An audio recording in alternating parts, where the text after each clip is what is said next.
Price தி Lord. எல்லாரும் எப்படி இருக்கீங்க? நல்லா இருக்கீங்களா? எல்லாரும் நல்லா இருப்பீங்கன்னு சொல்லி ஆண்டவருக்குள்ள விசுவாசிக்கிறேன். இன்றைய காலை வேளையில் எல்லாருக்கும் என் அன்பின் வாழ்த்துக்கள். குறிப்பாக பிறந்த நாள், திருமண நாள் காணுகிற ஒவ்வொருவருக்கும் என் அன்பின் வாழ்த்துக்கள். இன்னைக்கு சிந்தித்து தியானிப்பதற்காக எடுத்துக்கொள்ளப்பட்ட வேத வார்த்தை, நீங்கள் எதிர்பார்த்த காரியம் கைகூடி வரப்போகிறது. ஆம் பிரியமானவர்களே, உங்கள் வாழ்க்கையில் நீங்கள் எதிர்பார்த்து காத்துட்டு இருக்கிற காரியங்கள் கைகூடி வரப்போகிறது.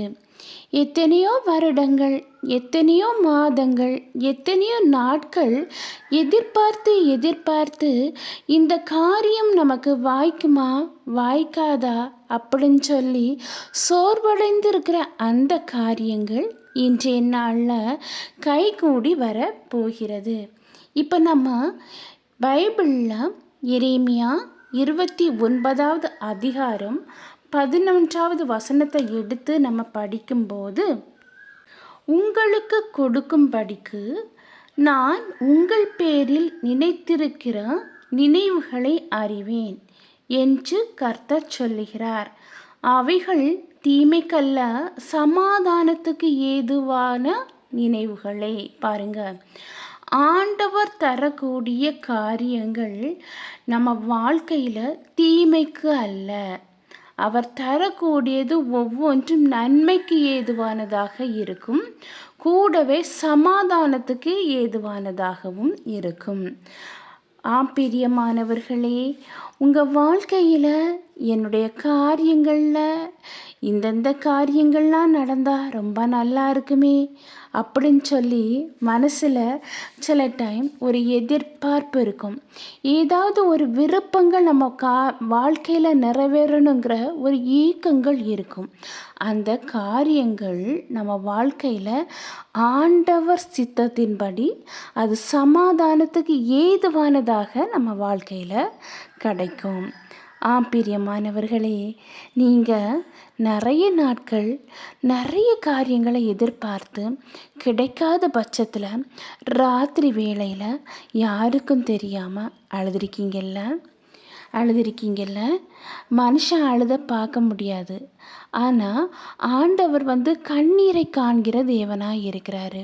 நீங்கள் அழுத கண்ணீரை ஆண்டவர் காண்கிற தேவனாய் இருக்கிறாரு.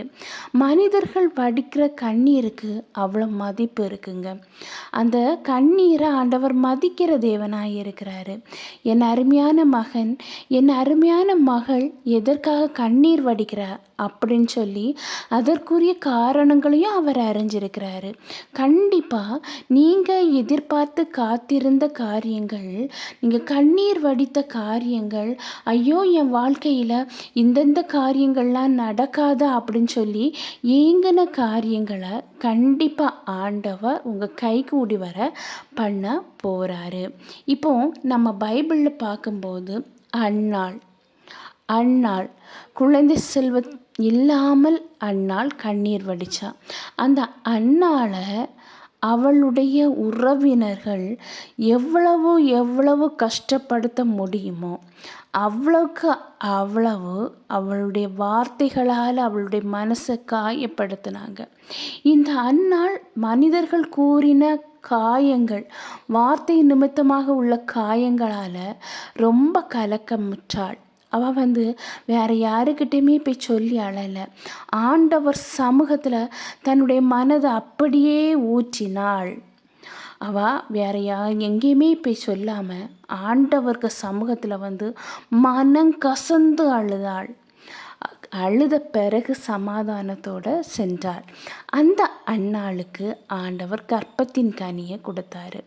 நம்முடைய வாழ்க்கையில் ஏதோ ஒரு பிரச்சனை நமக்கு வந்துடுச்சுன்னா, ஒரு வேதனை வந்துடுச்சுன்னா, ஒரு கஷ்டங்கள், ஒரு துன்பங்கள் ஏதோ ஒன்று நம்ம வாழ்க்கையில் வந்துடுச்சுன்னா, நம்ம மனசுக்குள்ளேயே வச்சு புலம்பதை விட்டுட்டு ஆண்டவர் சமூகத்தில் போய் உங்களுடைய மனசில் இருக்கிற காயங்கள், வேதனைகள், அவமானங்கள், நிந்தனைகள், ஒருவேளை வியாதியாக வரை இருக்கலாம். மருத்துவர்கள் இந்த வியாதியெல்லாம் சரியாகாது அப்படின்னு சொல்லி கை விட்டுட்டு போன நிலைமையில இருக்கலாம். எல்லாராலும் கைவிடப்பட்ட நிலைமையில கண்ணீரோடு நீங்கள் இந்த வீடியோவை பார்த்துட்டு இருக்கலாம். இன்னைக்கு நீங்கள் எதிர்பார்த்த காரியங்கள் கைகூடி வரப்போகுது. மனுஷனான மருத்துவர்கள் தானே கைவிட்டாங்க. ஆனால் ஆண்டவராகிய இயேசு கிறிஸ்து உங்கள் கண்ணீரை காண்கிற தேவனாக இருக்கிறாரு. நீங்கள் வடிக்கிற கண்ணீருக்குள்ள அர்த்தத்தை அவர் அறிஞ்சிட்டு தான் இருக்கிறாரு. உங்கள் வாழ்க்கையில் இருக்கிற கவலைகள், கண்ணீர் அனைத்தையும் இன்னைக்கு நீங்கள் ஆண்டவர் சமூகத்தில் தெரியப்படுத்துங்க. மனம் கசந்து அழுது அந்நாளுக்கு ஒரு அற்புதத்தை செய்த ஆண்டவர் இன்னைக்கு நீங்கள் கண்ணீரோட ஜெபிக்கிற அந்த ஜெபத்தை கேட்டு இன்றைய நாளில் உங்கள் வாழ்க்கையில் நீங்கள் எதிர்பார்த்த காரியத்தில் ஒரு பெரிய அற்புதத்தை செய்ய வல்லவராக இருக்கிறாரு, செய்வார். மனுஷன் கைவிட்டுட்டு போயிடலாங்க. இன்றைக்கி நான் இதை பண்ணுவேன், நான் இன்றைக்கி இதை உனக்கு செய்வேன், இன்றைய நாளில் இதை நான் நடத்தி தருவேன் அப்படின்னு சொல்லி வாக்கு கொடுப்பாங்க. ஆனால் அந்த வாக்கு நிறைவேற்றுவாங்களா அப்படிங்கிறது ஒரு கஷ்டம். ஆனால் ஆண்டவர் ஒரு வாக்கை கொடுத்தார்னா கண்டிப்பாக ஆண்டவர் நிறைவேற்றுவார். அதுக்குள்ள நாட்கள் கொஞ்சம் பிந்தியாக இருந்தாலும் கண்டிப்பாக அது உங்களுக்கு வந்து சேரும். எனக்கு ஒரு கற்பத்தின் கனி கிடைக்காதா அப்படின்னு சொல்லி கற்பத்தின் கனிக்காக நீங்கள் கண்ணீர் வடித்தாலும் அந்த கண்ணீரையும் ஆண்டவருக்கு அறிகிற தேவனாக இருக்கிறாங்க. எனக்கு ஒரு நல்ல வேலை கிடைக்காதா, எனக்கு ஒரு நல்ல ஒரு திருமண காரியங்கள் நடக்காதா, எனக்கு நல்ல இடத்துல ஒரு வேலை நிமித்தமாக செல்றதுக்கு ஒரு பாஸ்போர்ட் விஷா கிடைக்காதா அப்படிங்கிற ஒரு எதிர்பார்ப்பாக இருக்கலாம். ஏதோ ஒரு எதிர்பார்ப்பு. அந்த எதிர்பார்ப்புக்கெல்லாம் ஆண்டவர் செவி கொடுக்கிற தேவனாக இருக்கிறாரு. உங்கள் கண்ணீரை கண்டு நீங்கள் வடிக்கிற கண்ணீருக்கும் நீங்கள் புலம்புன அந்த புலம்பலை செவி கொடுத்து கேட்டு அதுக்கும் ஒரு ஆசீர்வாதத்தை தர அவர் வல்லவராக இருக்கிறாங்க.